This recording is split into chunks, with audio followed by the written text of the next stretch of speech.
இன்னைக்கு வந்து அம்மாவினுடைய ஆட்சி தான் தமிழகத்தில் நடந்துகிட்டு இருக்கு. எம்ஜிஆர், புரட்சி தலைவர் எம்ஜிஆரின் வழியில் என்னுடைய தலைவர் இந்த ஆட்சியை அமைத்துக் கொண்டிருக்கிறார்னு வந்து ஆதவர்ச்சனா சொல்லியிருக்கிறாங்க. ஆனா நேற்றைய தினம் பாத்தீங்கன்னா 3 எம்எல்ஏக்கள் வந்து தமிழக முதல்வரை சந்திச்சிருக்காங்க.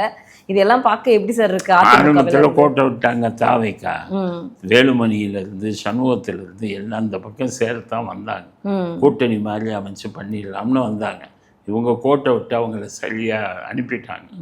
இப்போ புரிஞ்சுக்கிட்டாங்க. தாவைக்கா எம்எல்ஏக்களுக்கு எல்லாம் பேரம் பேசுகிறான். அதில் தான் இப்போ சில பேரை கைது பண்ணியிருக்காங்க. அதனால இப்போ திருப்பி அவங்கள கூப்பிட்டு இப்போ ஆதரவை திரட்டிக்கிட்டு இருக்காங்க. அதனால கூடி சீக்கிரம் அதிமுக உடஞ்சி போயிடும். ஏன்னா அதிமுக நீங்கள் இன்னைக்கு அதிமுக வந்து திமுக எதிர்ப்பில் வளர்ந்தது தானே அதிமுக.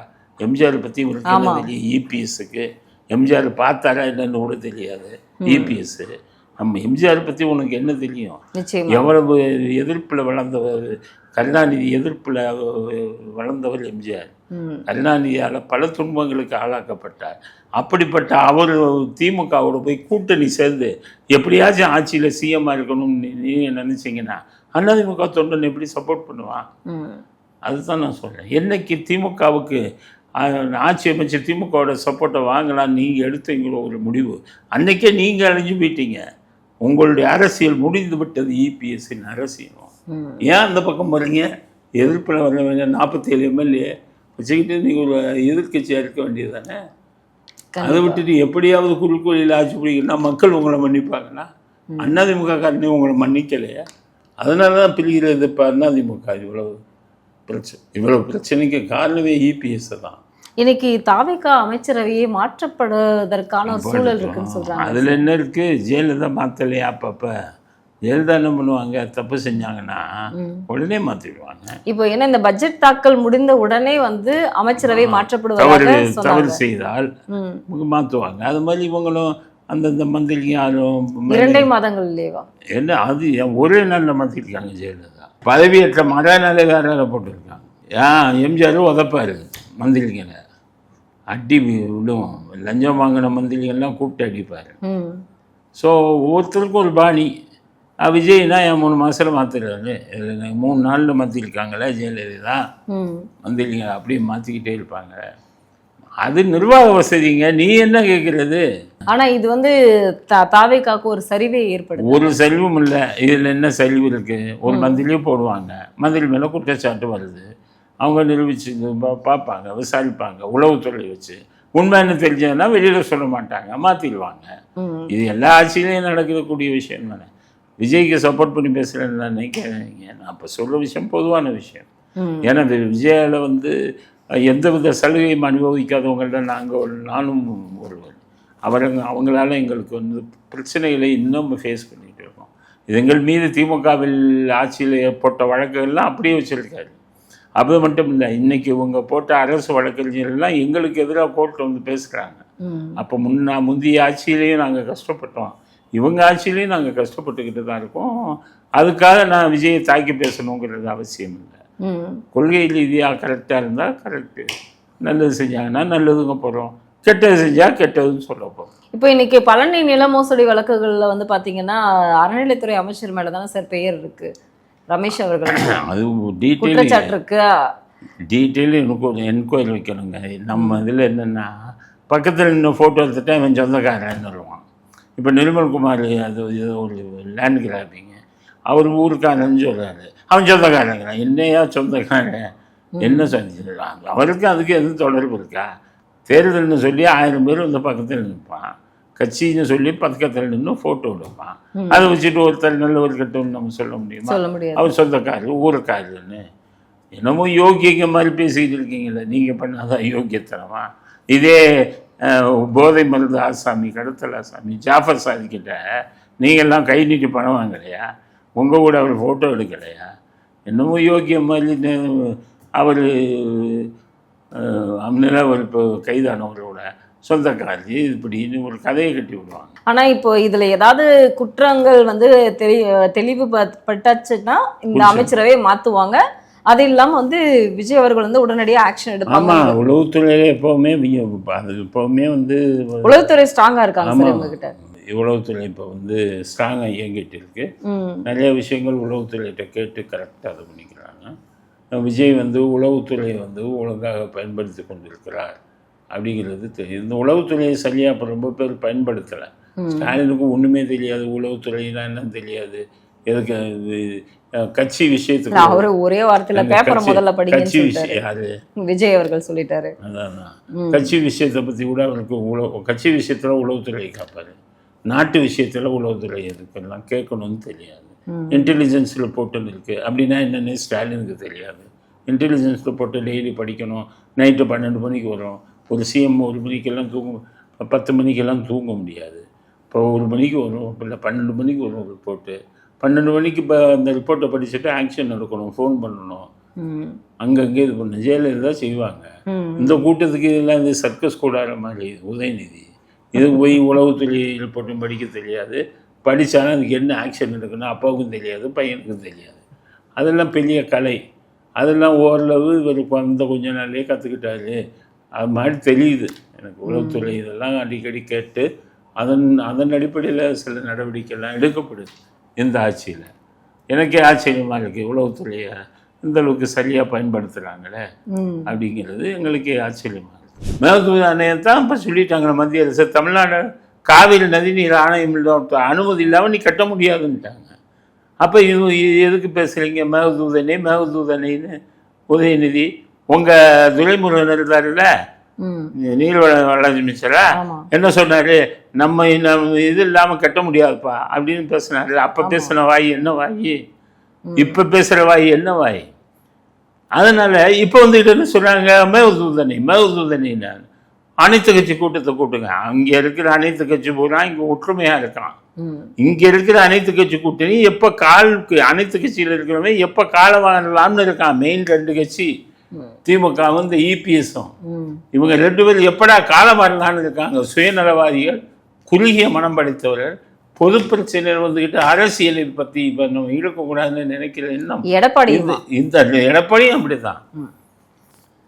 எடப்பாடி இந்த அவருடைய பேச்சு எப்படி இருக்கு? ஒன்றுமில்ல, பட்ஜெட் ஜீரோங்கிறது. எடப்பாடிக்கெல்லாம் என்னங்க நம்ம நாடு எப்படி இதாக போச்சுன்னா எல்லாம் BMW காரில் வர்றாரு. அவர் உதயநிதி, எடப்பாடி என்ன உங்களுக்குலாம் என்னப்பா தொழில் அரசியல் தானே, எல்லாம் சம்பாதிச்சதை வச்சுட்டு BMW காரில் வரீங்க. அன்னைக்கு எம்ஜிஆர் எதில் வந்தார்? அம்பாசடர் காரில் வந்தார். அப்போவே வெளிநாட்டு கார்கள் எவ்வளவு இருந்தது? சினிமா நடிகர்கள் அத்தனை பேரும் வெளிநாட்டு காரில் வந்தாங்க. ஏன் கடைசியில் பேசிக் வண்டி அண்ணா இது அம்பாசடரு, அதுவும் தன்னுடைய சொந்த வண்டி, அதில் வந்தார் சட்டசபைக்கு. பற்றி இப்போ இவரெல்லாம் பொது இதுக்கு பண்ணுறாங்கங்கிறத ஒத்துக்கொள்ள முடியாது. இதுக்கு ஒரு ஷீல்டு வச்சுருக்காங்க, ரெட் ஜெயண்ட்டுன்னு ஒரு இது. என்னென்னு கேட்டிங்கன்னா, கொள்ளையடிக்கிற பணத்தெல்லாம் எதை கேட்டால் நான் ரெட் ஜெயண்ட்டில் சம்பாதிக்கிறேன் அப்படின்னு சொல்கிறதுக்கு. ரெட் ஜெயண்ட்டில் எத்தனை படம் ரிலீஸ் பண்ணுறீங்க? 210 படம் 220 படம் வருது ஒரு வருஷத்துக்கு ஆவரேஜாக. அதில் 10 படம் தான் ஜெயிக்குது, மீதி 210 படம் லாஸ் ஆகுது. இந்த ஜெயிக்கிற 10 படம் இருக்க, அதில் ரெஜெண்ட் எடுத்து ரிலீஸ் பண்ணுறது எத்தனை படம் சொல்லுங்கள்? ஒரு 3 நாள். ஆமாம், அப்போ இந்த 3 நாளில் இவங்களுக்கு கிடைக்கிற வருமானம் எவ்வளோ இருக்கும்? மேக்ஸிமம் ஒரு 500 கோடி. 500 கோடி வராது. இவங்க தியேட்டர் எடுத்து ரிலீஸ் தான் பண்ணுறாங்க. 15 நீங்கள் சொல்லுறது இவங்களுக்கே வராது. ப்ரொடியூசருக்கு தியேட்டருக்கு தியேட்டரில் ரிலீஸ் பண்ணுறாங்க, 15% வாங்கிக்குவாங்க. தியேட்டருக்கு வாடகை இவங்க கொடுத்துட்டு மீதியத்தான் அவங்க எடுப்பாங்க. ஆனால் வெளியில் காட்டிக்கிறது 1000 கோடி. ஆனால் லைக்காவுக்கு ஆயிரக்கணக்கான கோடி கடனாக கொடுக்குறாங்க. இது பூரா ரெஜெண்ட்டில் சம்பாதிச்ச பணமா? எல்லாமே ஊழலில் சம்பாதிச்ச பணம் தாங்க. அதை காப்பாற்றுறதுக்கான ஷீல்டு தான் அது. இன்பநிதியை கொண்டு போய் அதுக்கு எம்டி ஆக்கிற 20 வயசு பையனை கொண்டு போய் 1000 கோடியில் படம் எடுக்கிறேன் ரஜினிகாந்த் கமல்ஹாசனை அப்படின்னு ஊரை ஏமாத்தலை. ஸோ இவர்களெல்லாம் நாடகம் போடுறாங்க. இப்போ உதயநிதி அன்னைக்கு போய் கைது பண்ணும்போது என்ன ட்ராமான்னாரு. இதே கருணாநிதி அண்ணன் ஜெயலலிதாவை கைது பண்ணாரா இல்லையா? 96ல் அந்த அம்மா கைது பண்ணோன்னே அவங்க கைது பண்ண வந்திருக்கேன்னு போலீஸ் சொன்னோடனே என்ன பண்ணாங்க? குதிச்சாங்களா? இல்லை. ஃபோன் பண்ணி அடியாளுகளை கூப்பிட்டாங்களா? தன்னுடைய கட்சியாளங்க யாரையும் கூப்பிட்டாங்களா? அவங்க என்ன பண்ணாங்க? இந்த சாமி கும்பிட்டு வந்துடுறாங்க, பூஜை பண்ணிட்டு உள்ள சாமியை கும்பிட்டு வாங்க போகலாம் அப்படின்ட்டாங்க. சேலையை கட்டிட்டு வாங்க போகலாம். ஒருத்தனை கூப்பிடல ஃபோன் பண்ணி அந்த அம்மா. இவங்களுக்கு என்ன ஆச்சு? அதே 2001 வந்தோடனே அந்த அம்மா கைது பண்ணுவாங்களா இல்லையா? நீங்கள் அவரை கைது பண்ணீங்க, அப்போ கைது பண்ணுவாங்களா இல்லையா? அவங்க வந்து கைது பண்ணும்போது மட்டும் ஐயோ அம்மா ஐயோ அம்மான்னு ஏன் குதிக்கிறீங்க? அங்கேருந்து முரசொலி மாலுக்கு ஏன் ஃபோன் பண்ணுறீங்க? பாத்ரூமில் போய்கிட்டு டிஆர் பாலுக்கு ஏன் ஃபோன் பண்ணுறீங்க? அப்போ என்ன அர்த்தம்? நான் எல்லாத்தையும் பிடிப்பேன், ஆனால் எங்களை யாரும் பிடிக்கக்கூடாது. அதான் ஒரு இதில் பேசுவார்ல, என்னை எவனை அடிக்க முடியாது, அடிச்சு அவனை விட மாட்டேன்னு. அது ஜெயலலிதா நினைச்சா பிடிச்சி உள்ளே போட்டு ஐயோ அம்மா அந்த கத்துனாங்கல்ல, அதே புத்தி உதயநிதிக்கு. ஒரு நாள் கூட என்ன வந்து உதயநிதிக்கு கமெண்ட் திமுக ஆட்சி இருக்கும்போது யூடியூப்ல கமெண்ட் போட்டவனெல்லாம் அரெஸ்ட் பண்ணியா இல்லையா நீ? ஆமா. அப்போ ஒன்னையும் அரெஸ்ட் பண்ணுவாங்கல்ல. திரிஷாவை பற்றி அசிங்கமாக பேசினா ஒரு பெண்ணை பற்றி ஒன்றை பண்ணுவாங்கல்ல. ஒன்றை பண்ணால் பாத்ரூமில் போய் சேகர் பாபுவுக்கும் மா சுப்பிரமணிக்கும் ஃபோன் பண்ணி அடியாளில் கூட்டிகிட்டு சொல்லுவியா? கூட்டிகிட்டு வந்து உங்கள் வீட்டு வாசலில் நூற்றுக்கணக்கான பேர் நிற்க வைப்பையா? இதை மற்றவனை கைது பண்ணும்போது எப்படி இருந்தது? உன்னை கைதே பண்ணலை, விசாரிக்கிறேங்கிறாங்க. விசாரிப்பதற்கே அவங்க போக மாட்டாங்களாம், ஆனால் மற்றவங்க எல்லாம் கைது பண்ணுவாங்களாம். ஆனா இவங்க பண்ண ஒரு விஷயம் சார், இவங்க நான் அந்த மாதிரி பேசவே இல்லை அப்படின்னு உதயநிதி சொல்றாரு. ஆனா ரகுபதி சொல்றாரு, RS பாரதி சொல்றாங்க ஜெயலலிதாவை நாங்க பேசியிருக்கோம், கலைஞர் பேசியிருக்காரு, சட்டமன்றத்துல நாங்க பேசாததா. ஆனா வந்து இதுக்கெல்லாமா அரெஸ்ட் பண்ணுவாங்க? உதயநிதி நாளைக்கு சட்டமன்றத்துக்கு வரக்கூடாதுன்னு அந்த பயத்துலதான் வந்து இந்த மாதிரி பண்ணிருக்காங்க. உதயநிதி படிச்சு பேசி கிழிக்கிறாரா? சட்டசபையில் ஒரு பேப்பரில் எழுதுனதை படிக்கிறாரு, சொந்தமாக பேச தெரியாது. உன் கூட இருக்கிறவங்க எழுதி கொடுக்குறத வந்து நீ படிக்கிற, நீ என்ன பெரிய ஜீனியஸா? ஏன்னா அரியஸ் வச்சவங்க தானே லைலா காலேஜில். ஒழுங்காக படிப்பே வந்து டிகிரியிலே அரியஸ் வச்சாரு. நீ வந்துக்கிட்டு நான் பேசலைன்னா நீ பேசின வீடியோ வந்திருக்க, அதில் திரிஷான்னு கற்று சொல்கிறாங்க. அது கூட்டத்தில் தானாக கத்துறான்னு நினைக்கிறீங்களா? கற்று சொன்னது இவங்க அதுக்கு ஆளை ரெடி பண்ணி கொண்டு வந்து கற்று சொல்கிறாங்க. கற்று சொன்னோன்னா அதுக்கு இவர் பதில் சொல்கிறாரா இல்லையா? இதெல்லாம் டிவியில் பார்த்தீங்கல்ல, வீடியோவில் பார்த்து. சரி நீ வீடியோ போடலின்னா ஃபாரன்சிக் அனுப்பு. இது சும்மா உன் மேலே எஃப்ஐஆர் போட்டாங்க. இப்போ அரெஸ்ட் பண்ண ஏஐல கிரியேட் பண்ணிட்டாங்க. அந்த ஏஐல கிரியேட் பண்ணானா இல்லையான்னு ஃபாரன்சிக்கில் சொல்லுவான். கோர்ட்டில் வந்து ஆதார எவிடன்ஸ் சாட்சி சொல்லுவான். ஃபாரன்சிக்கில் ஏஐ இல்லை, இவர் தான் பேசியிருக்காருன்னு. இந்த குடும்பத்துக்கு இதே பொழப்புங்க. எதையாச்சும் ஒன்று பேசிட்டான், இல்லை நான் அப்படி பேசலை, கண்ணன் இப்படி தான் பண்ணுவார். நான் அது பத்திரிக்கைக்காரங்க திருச்சி போட்டாங்க அம்பாரு. இப்போ இது வந்து இந்த யுவம் டிஜிட்டல் யுவம். இவர் வந்துக்கிட்ட நான் அப்படி பேசுகிறேன் ஏஐங்கிறாரு. கேட்குறவங்களாம் நீச்சுவாங்கன்னா ஏஐ உனக்கே இவ்வளோ தெரியுதுன்னா ஏஐ படித்தவன்லாம் எவ்வளோ பேர் இருக்கான், அவனுக்கு தெரியாதா? அவன் வந்து நாளைக்கு எக்ஸ்பர்ட் நிபுணர்கள் எல்லாம் அது ஏஐ கிடையாது, உதயநிதி சொன்னதுதான் அப்படின்னு சொல்லிட்டு போகிறாங்க. ஏஐயில் போட்டால் ஏஐயோட சிம்பிள் கூட இருக்குமே. குரோக்கில் இருந்து எடுத்தாங்கன்னா குரோக்குங்கிற சிம்பிள் இருக்குமே. ஏஐ வீடியோஸை தான் ஈஸியாக கண்டுபிடிச்சிடலாமே. அதனால் என்னமோ நீ அரியஸ் வச்சு நீங்களே இவ்வளோ பேசுனீங்கன்னா, படித்தவன் எம்ஏ படித்து இது எம்எஸ்சி எம்காம் அப்படின்னு சொல்லி எத்தனையோ படிக்கிறான், பிஹெச்டி டாக்டரேட் வாங்குகிறான். தமிழ்நாட்டில் எத்தனை ஆயிரக்கணக்கான பேர் இருக்கான். நீங்கள் தான் அறிவியல் ஒழுங்காக பேப்பரை பார்த்து படிக்கிறீங்க, ஒழுங்காக நாட்டு நடப்புகளை வாய்நாள சொல்ல முடியலை. அதனால் இந்த குடும்பம் வந்து என்ன ராஜ குடும்பமா? உங்களை கைது செய்யக்கூடாதா? உங்களை என்கொயரி பண்ணக்கூடாதா? நீங்கள் ராஜாக்கள் பரம்பரையிலேருந்து வந்தவங்களா? தாவேக்காக்கு அழிவு ஆரம்பிச்சிருச்சுன்னு ஸ்டாலின். உங்களுக்கு தான் அழிவு ஆரம்பிச்சிருச்சு. உனக்கு அழிவு ஆரம்பிச்சது ஏன் அழிஞ்சிங்க? நல்லா தானே 5 வருஷம் ஆட்சியில் இருந்தீங்கல்ல, ஏன் அழிஞ்சிங்க? நீங்கள் செஞ்ச அநியாயம் மட்டூழியம் அக்கிரமம் அத்தனை செஞ்சது தான் உங்களை அழிய வச்சது. அதனால் இவங்க என்னென்னு கேட்டிங்கன்னா, அவங்களையும் ஏன் கூப்பிடக்கூடாது? அவங்கள எதிர்கட்சி தலைவர் தானே. எதிர்கட்சி தலைவராக இருந்தாலும் ஒரு பெண்ணை தப்பாக பேசியிருக்கீங்கல்ல, உங்களை வந்து விசாரணைக்கு போலீஸ் கூப்பிடக்கூடாதா? கூப்பிட்டா உடனே சேகர் பாபுட்ட சொல்லி ஒரு எடுபடி இந்த கைக்கூலிங்க ஒரு 50 பேர் வச்சுக்கிட்டு ஆட்டம் போடுவீங்களா? இல்லை, அவங்களே சரியா போராட்டம் பண்ணலையே சார். திமுக ஒழிக, கலைஞர் ஒழிக, உதயநிதி ஒழிகன்னு தானே சொன்னாங்க. அது குடிபோதையில் வந்து சொல்கிறான் திமுக காரன் போகிறான். அது கொடியை வச்சுக்கிட்டு கருணாநிதி ஒழிய திமுக ஒழியன்னு அதுலேயே சொல்கிறான். கமிஷனரே வந்து ஏறி மிதிக்கிறாரு, அந்த அளவுக்கு நடந்துக்கிறாங்கல்ல. ஏன் ஒருத்தரை வந்து கூட்டிகிட்டு போய் விசாரணைக்கு கூட்டிகிட்டு போகக்கூடாதா? வானத்திலிருந்து குதிச்சுட்டாரு அவர் உதயநிதி.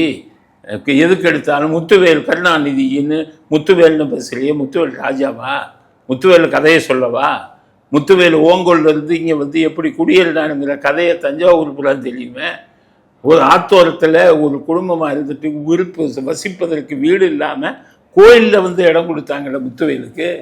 உங்கள் அப்பா உங்கள் தாத்தா கருணாநிதி செவத்தில் பெயிண்ட் அடிச்சுட்டு இது எழுதுன பெரியார் பழமொழின்னு எழுதுனவராச்சா. அவரே வந்துக்கிட்டே என்ன சொன்னார், திருச்சிலையில் நான் ஏறி வந்தேன்னு தானே சொன்னார். அப்போ நீங்கள் வந்து உழைத்து முன்னேறி இருக்கீங்கன்னா பெருமையாக சொல்லுங்கள். அதை விட்டுட்டு ராஜபரம்பரையில் வந்து இது மாதிரி காட்டிக்கிட்டீங்கன்னா எப்படி? தமிழ்நாடு சட்டத்துக்கு மீறினவங்க யாரும் இல்லைங்க. உமன்ஸ் ஹராஸ்மெண்ட் ஆக்டில் நீங்கள் பேசுனது ஒரு பெண்ணை பற்றி தப்பு தானே. அதுக்காக தான் கூப்பிட்டு விசாரிக்கத்தானே செய்வாங்க. அப்புறம் அது எதுக்கு எடுத்தாலும் திரிஷாங்கிறீங்களே. ஓமனில் உள்ள சினிமா நடிகைகள் பேரெல்லாம் சொல்லவா? எத்தனை சினிமா நடிகளோட தொடர்பு வச்சுருந்தீங்கன்னு சொல்லவா? அந்த சினிமா நடிகைகள் எழுதின புஸ்தகத்தை சொல்லவா? அவங்க கொடுத்த பேட்டி எடுத்து காமிக்கவா? அவங்க திரும்பிக்கிட்டு ஒவ்வொரு சினிமா நடிகை பேர் உனக்கு சொல்கிறாங்கன்னா உன்னுடைய கதி என்ன ஆகும்? ஸோ அரசியலில் நாகரிகத்தை கற்றுக்கணும். நம்ம பேசுனா அவன் திருப்பி பேசுவாங்கல்ல. இஷ்யூஸை பேசுங்க. திருச்சியாவையும் இதையும் பேசுகிறது தான் அரசியலா? திருப்பி பேசுவாங்கல்ல. இல்ல அதுக்கு தான் வந்து விஜய் அவர்கள் இன்னைக்கு முதல்வர் சொல்லியிருந்தாரு, நான் வந்து காவேரி விஷயத்தையும் அந்த தண்ணி விஷயத்தையும் வச்சுட்டு நான் சீட் பாலிடிக்ஸ் வந்து பண்றதுக்கு எனக்கு விருப்பம் இல்லை, மற்ற கட்சிகள் மாதிரி நான் சீட் பாலிடிக்ஸ் வந்து காவேரியில் சீட் பாலிடிக்ஸ் பண்ணுறதுக்கும் ஒன்றும் இல்லைங்க. அவன் எப்பவும் தண்ணி கொடுக்க மாட்டாங்க. அதுக்கு அமைக்கப்பட்டது தான் காவேரி நதிநீர் ஆணையம். காவேரி நதிநீர் ஆணையத்துக்கு போகணும், சுப்ரீம் கோர்ட்டுக்கு போகணும். காவேரிக்கு இதுதான் இப்போ இது தீர்வு. நீ சட்டசபையில் பேசுறது தான் தீர்வா? சூழ்நிலை சரியா இல்ல, நீங்க வர வேணாம்னு கர்நாடகா சொல்லுச்சு. உங்களை துரத்தி விட்டுட்டாங்க, நீங்க வரக்கூடாது அப்படிங்கிற மாதிரி சட்டசபையில. அது உனக்கு அது கேவலமா? அது நமக்கு தானே கேவலம். நீ பேசலாமா அப்படி? விஜய் என்ன சொல்றாரு, என்னை அவமானப்படுத்தினாலும் பரவாயில்ல, நாட்டு மக்களுக்காக அந்த அவமானத்தை ஏத்துக்கிறேன்னு தானே சொல்றாரு. ஆமா, அப்படி பெருந்தன்மையா பேசி பழகிக்க. நீங்க பெருந்தன்மைங்கிறது தான் என்னன்னே தெரியாதப்பா உனக்கும் உன் குடும்பத்துக்கும். அது மாதிரி தானே. ஸோ நாட்டு பிரச்சனையே உள்ள கொண்டு போய் ஏன் அரசியலை சேர்க்கிற நீ?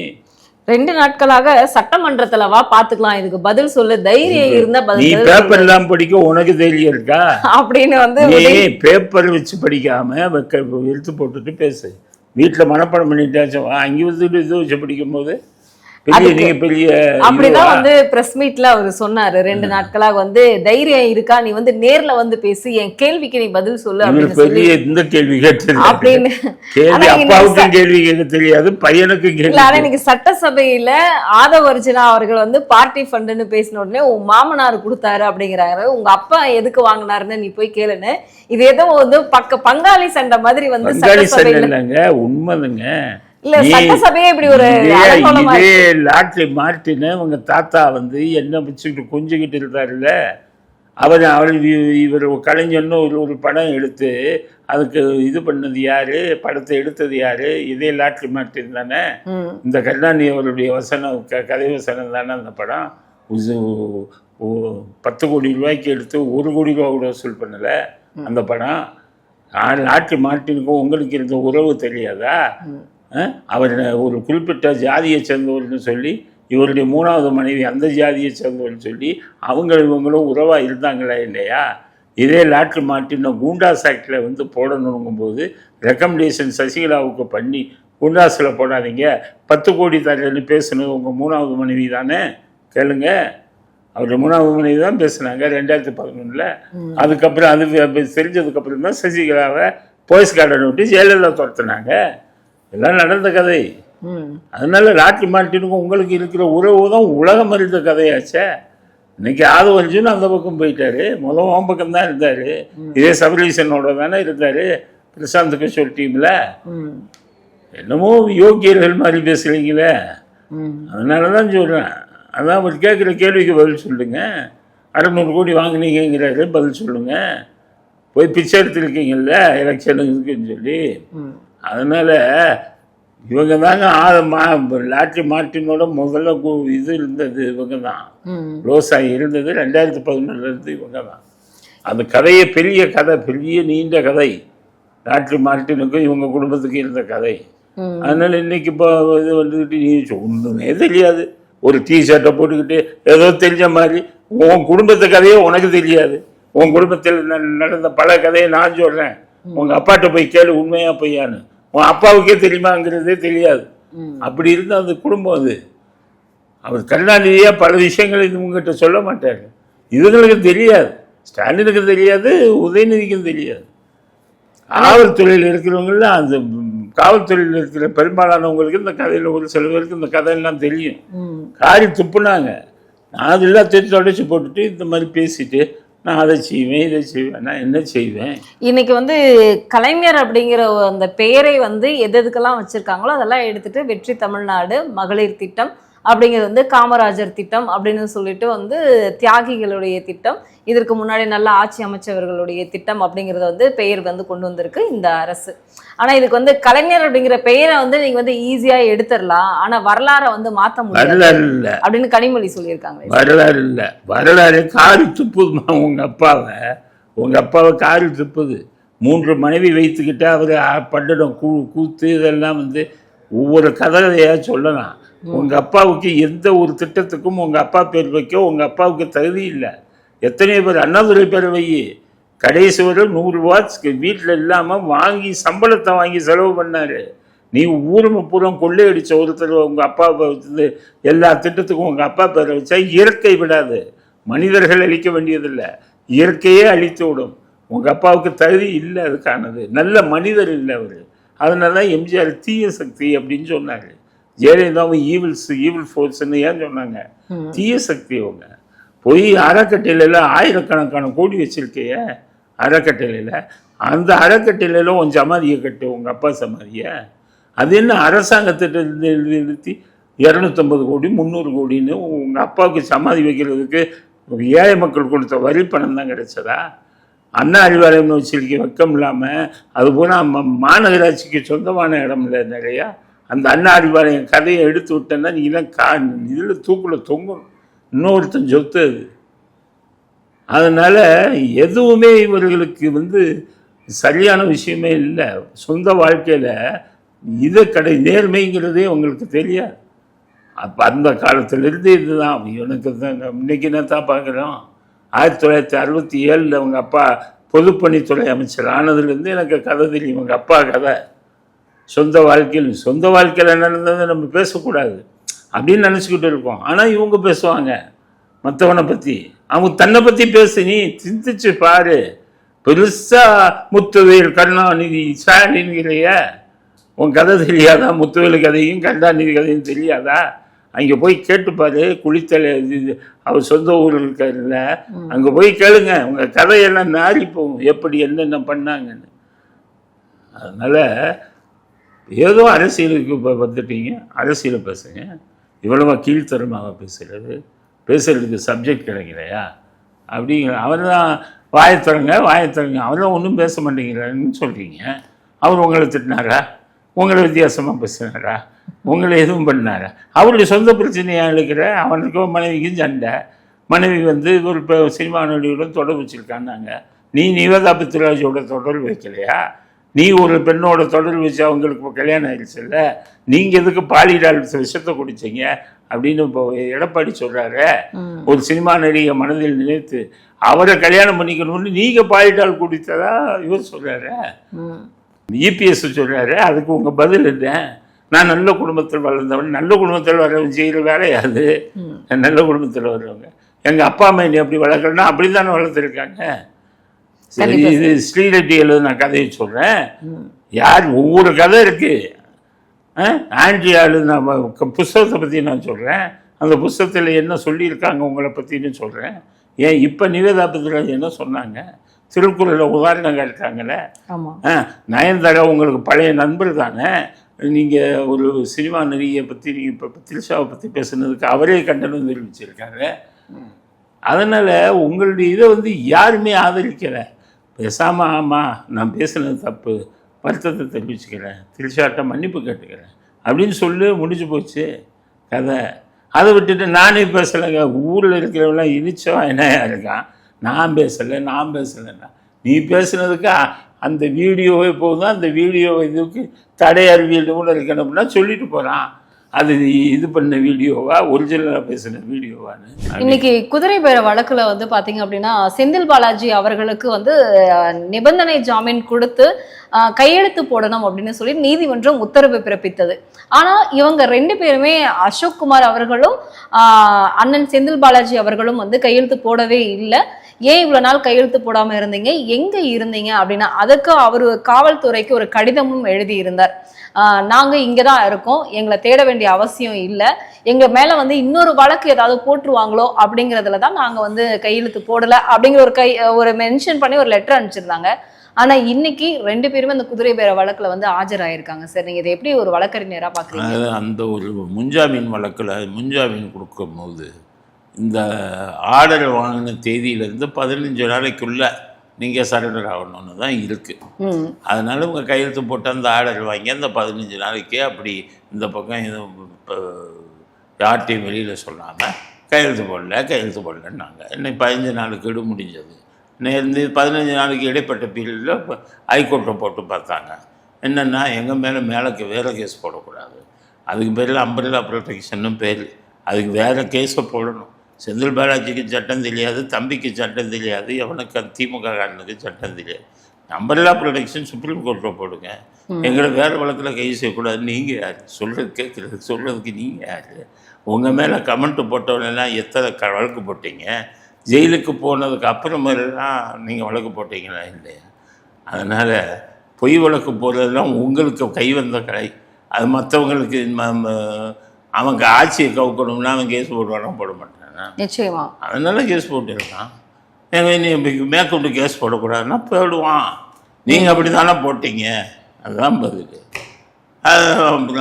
முன்ஜாமீன்னா வாழை சுருட்டிக்கிட்டு இருக்கணும். கோர்ட்டில் போயிட்டு முன்ஜாமீன் வாங்கும்போது இப்போ கரெக்டாக உரிய நேரத்தில் வாங்கலைன்னா வெட்டிடுவான் வாழை. அதனால இன்றைக்கி போய் கொடுத்துட்டாருல்ல. அதனால இவங்க என்னமோ சட்டத்துக்கு அப்பாற்பட்டவர்கள, சட்டத்தில் என்ன சொல்லுதோ செஞ்சு போக வேண்டியது. ஆனா அவமதிப்பு வழக்கு அப்படின்னு வந்து போட்டிருக்கணும்ல சார், இல்லை பிடி வாரண்ட் கொடுத்துருக்கணும். 15 நாள் டைம் இருக்கு அதுக்கு.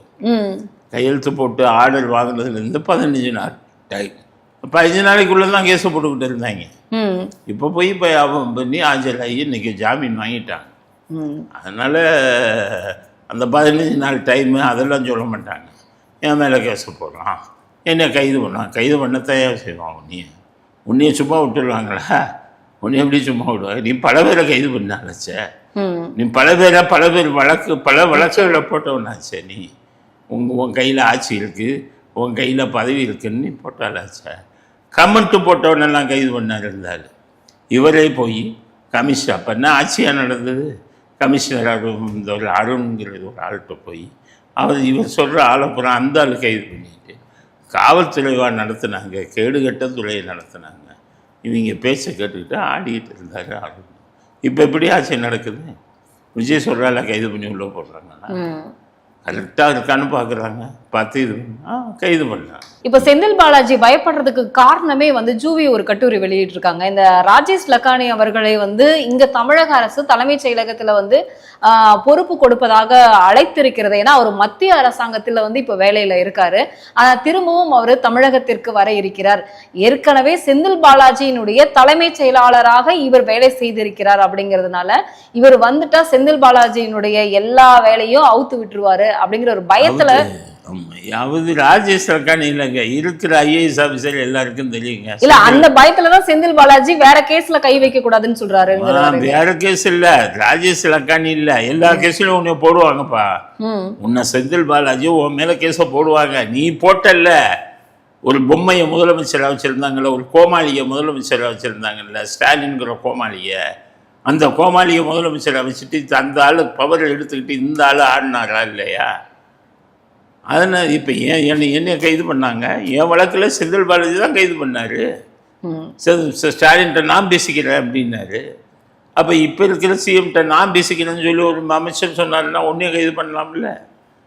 அதனால் செந்தில் பாலாஜி சொல்கிறது எந்த வகையிலும் ஏற்றக்கூடியதல்ல.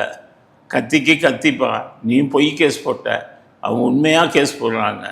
நீ வந்துக்கிட்டு திருநாவுக்கரசுன்னு அந்த லயலா காலேஜ் முன்னாள் மாணவர்கிட்ட 35 கோடி கொடுத்து இளையராஜாங்கிற எம்எல்ஏ பிடி, இல்லைன்னா 5 கோடி ரூபா உனக்கும் கொடுக்குறேன், 35 5 கோடி உனக்கு கொடுக்குறேன்னு நீ பேரமிஸ்னையா இல்லையா?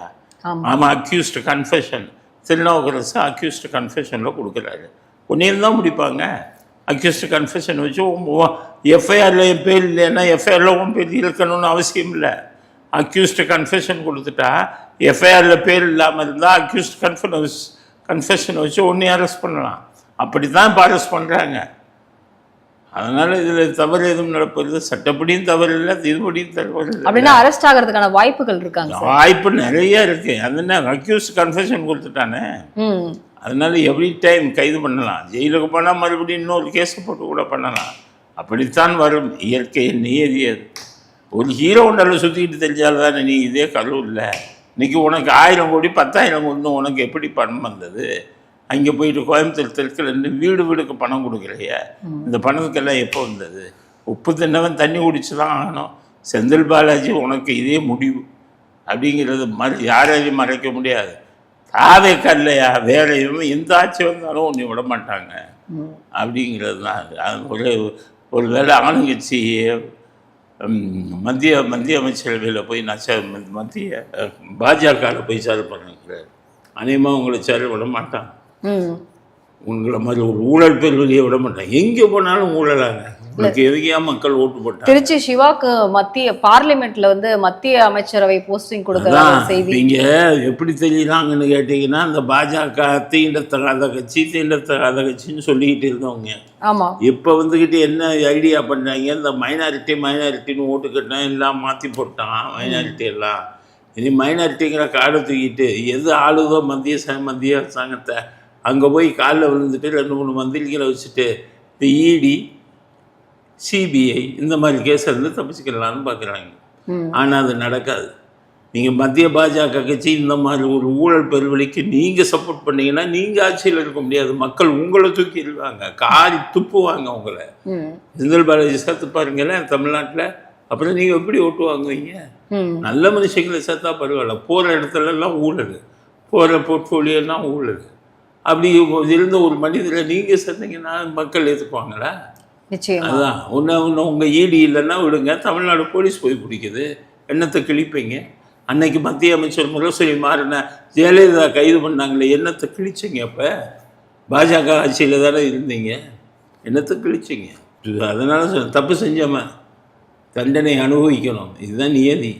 போடுறாங்க கோர்ட்டில் இல்லைன்னு நிரூபி, நீ நிரபராதியாக இருந்தா நீ போவ மின்சாரத்துறையில் உட்காந்துக்கிட்டு கோடிக்கணக்கில் ஊழல் பண்ணுவேன். போக்குவரத்து துறையில் உட்காந்துட்டு வேலை வாங்கி தரேன்னு ரூபாயை வாங்கிட்டு வேலை வாங்கி கொடுக்க மாட்டேன், பணத்தையும் திருப்பி கொடுக்க மாட்டேன். ஆனால் உன்னை கைது பண்ணக்கூடாதா? இல்லை உன்னை எதுவும் இது பண்ணக்கூடாது, குற்றப்பத்திரிக்கை தாக்கல் செய்யக்கூடாதா? யோகியனா நீ கேட்குறேன், நீ யோகியனா? செந்தில் பாலாஜிக்கு தான் கேட்குறேன்.